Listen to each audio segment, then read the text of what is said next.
اگر آپ کی ایج 40 ایئر سے زیادہ ہے تو یہ ویڈیو آپ کے لیے۔ کیا جوائنٹس کا سٹیف ہونا، مسلز کا ویک ہونا، بیلنس خراب ہونا یا ایم آر آئی میں آرتھرائٹس اور ڈسک ڈیجنریشن کا آنا صرف ایجنگ کا نارمل حصہ ہے، یا پھر ان میں سے بہت سی چیزوں کو پریونٹ اور امپروو کی جا سکتی ہے؟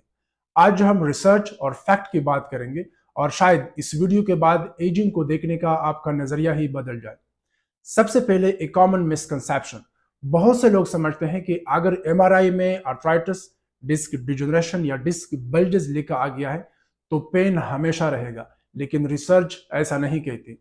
ریسرچ کے مطابق 25 سے 75 سال کے ایڈلٹس میں 62% کے ایم آر آئی میں آسٹیو آرتھرائٹس کے سائن نظر آ سکتے ہیں، پھر بھی انہیں کوئی پین نہیں ہوتا۔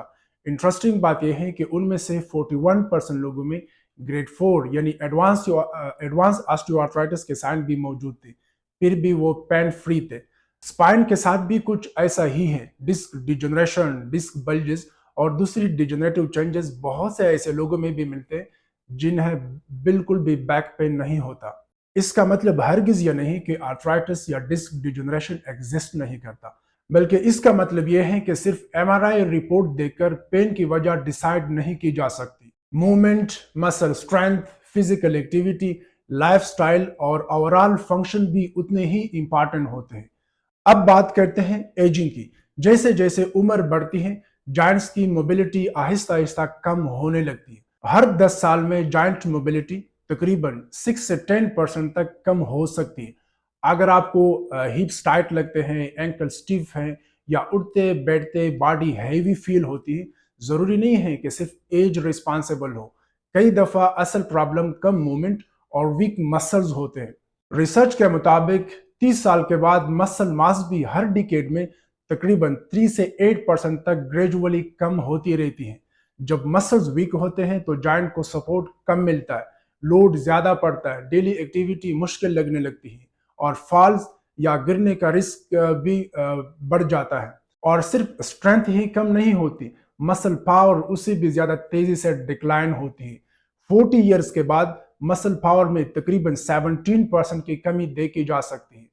یعنی پاور آپ کو گرنے سے یا آپ کو سلپ ہونے سے بچاتی ہے، جلدی سے سٹیپ لینے اور کانفیڈنس کے ساتھ چلنے میں مدد دیتی ہے۔ اس لیے بہت سے لوگ کہتے ہیں پہلے جیسے باڈی نہیں رہی، صرف اس لیے نہیں کہ ایج بڑھ رہی ہے، بلکہ اس لیے کہ باڈی کو موومنٹ اور ایکسرسائزز کی ضرورت ہوتی ہے۔ بیلنس بھی آہستہ آہستہ ایفیکٹ ہو سکتا ہے۔